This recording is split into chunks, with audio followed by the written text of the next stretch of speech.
All right, guys, what's going on? Welcome in. So in this one, I really wanted to ask the question, where do you stand right now with quarterback Zach Wilson? Based off of everything we know about him, going back to BYU, watching those crazy games, training camp, preseason, everything so far through the regular season, where do you stand? What's your take? I would love to hear your thoughts down below in the comment section. I feel like the opinions on the matter will be all over the map because on one hand, Zach Wilson's struggles have been well documented this season. They have been clear.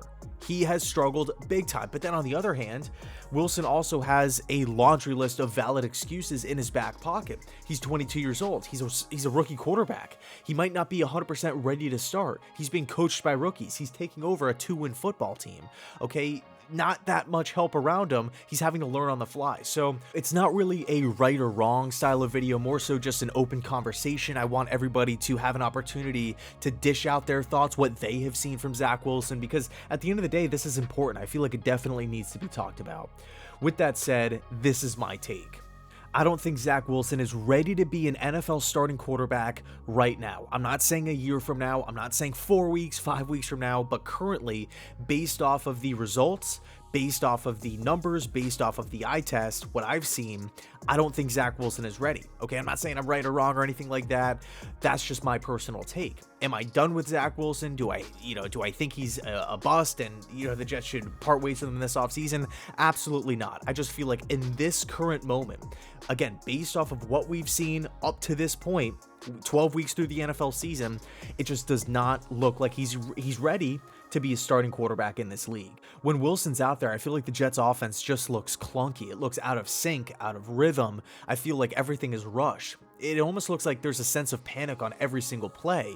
Even on the plays that we pick up positive yardage, it's so hard fought. It doesn't look smooth at all. It's almost like if somebody's trying to learn like a manual transmission for the first time and the car's just jerking back and forth.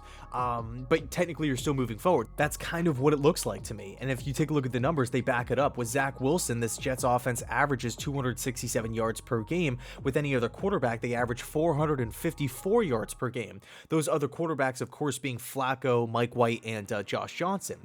And, those guys passed the eye test. And I do want to throw this in there as well. Okay, that number could be skewed a little bit because when White and Johnson were playing, for whatever reason, the defense did not decide to show up. Okay, so we're down so early in these games. We're constantly trying to throw the ball. We're constantly looking for chunk plays. Maybe that's a reason why that number looks so high, but the facts remain the same. Joe Flacco was fighting for a backup spot in Philadelphia. Mike White never took a single snap before 2021 in the regular season.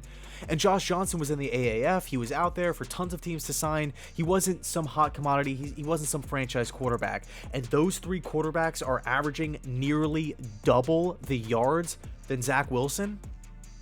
I mean, that's pretty alarming. Okay, it's not like Joe Flacco's Aaron Rodgers. Josh Johnson's not Josh Allen.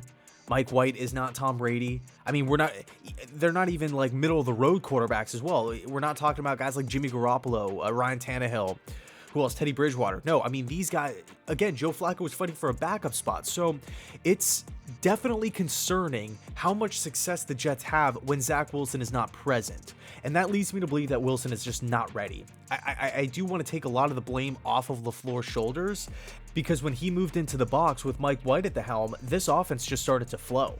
I mean, it really felt like the floodgates opened. In a sense, I mean, everything opened up. There was a lot of creativity with reverses, stuff going east and west. This team was moving up and down the field, against numerous teams here, racking up not just yards but also points. You take a look at Wilson's overall statistics on the season. He has 4 touchdowns, 10 interceptions, just over 1,300 passing yards, with a 57.6 completion percentage in only 7 games. Okay, because as we all know, Wilson did get hurt. He injured the PCL and possibly did something to it this past yesterday against Houston, because at one point he did look wobbly. You know what I'm referencing. I mean, it was a scary moment. Okay, so bottom line is this. Based off of his personal stats, the Jets offensive ranks this season, and again, the eye test with the constant incompletions, the overthrowing guys, underthrowing guys, the turnovers, the 3 and outs all over the place. All of those things lead me to believe that he is frankly not ready to be a starting quarterback in the league right now. Now, who knows? Maybe he picks it up down the stretch. Maybe he does show something in week 15, week 16, hopefully sooner rather than later. I will say this, though, before I end the video. If these struggles continue, if this Jets offense continues to lag, it doesn't show any sort of growth at the end of the season, right? We're still looking like the same offense that was led by Zach Wilson in week 1 against Carolina, week 2 against the Patriots. We look the same exact way in week 16, 17. I feel like it would be in Joe Douglas's best interest to add a veteran quarterback that this team can rely on going into next season. I think it's a really hard sell to guarantee Zach Wilson a starting job for 2022 if the season ends and these trends continue. Okay, so just a couple names to throw out there, a couple quarterback names that could be available next season. Number 1, Marcus Mariota. He's going to be a free agent, obviously spending the last couple of seasons in Las Vegas with John Gruden, having a good understanding of the West Coast system. Obviously, it's not the same exact system, but similar concepts. Number 2, ex-Jet Teddy Bridgewater, a nice veteran quarterback that could step in and win games. You know, if Zach Wilson can't go, if he's not healthy, if something, happens with the knee, or worst case scenario, Zach Wilson just does not get any better with time. So Bridgewater's a guy who I also like, who will be a free agent. And then here's an interesting name, Jimmy Garoppolo. Now, he's not set to hit the open market, but there's small rumblings that he could be available this offseason, and it would be interesting to look at Joe Douglas right now. And again, this is assuming that Zach Wilson continues to look like the game is way too fast for him. I think Garoppolo makes sense as a 1-year stopgap, almost like a Patrick Mahomes, Alex Smith situation, where Mahomes spent the entire year on the bench up until that last week of the season.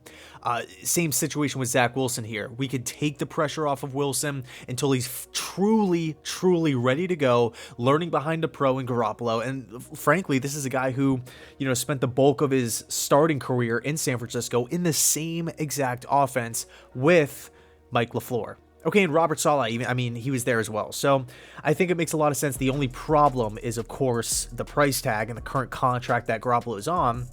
It's north of $20 million. Okay, so that's up there. Okay, and obviously the Jets would have to give away something, give away a draft pick, a player, whatever, maybe both, to go get a Jimmy G. So we're giving away something, taking on a big deal for a guy that we know might not be here for the next 8-10 seasons. So it's a big price to pay for a 1-year, 2-year stopgap guy, because I do believe he is a unrestricted free agent after 2023, and it does look like San Francisco is willing to move off of Jimmy G. So anyway, just something to think about. Obviously super early in the process here, a lot of assumptions. Again, not saying I'm right in anything, those are just my personal takes, and I would love to hear your thoughts down below in the comments section. So I appreciate it. Thanks so much for watching, and as always, go Jets.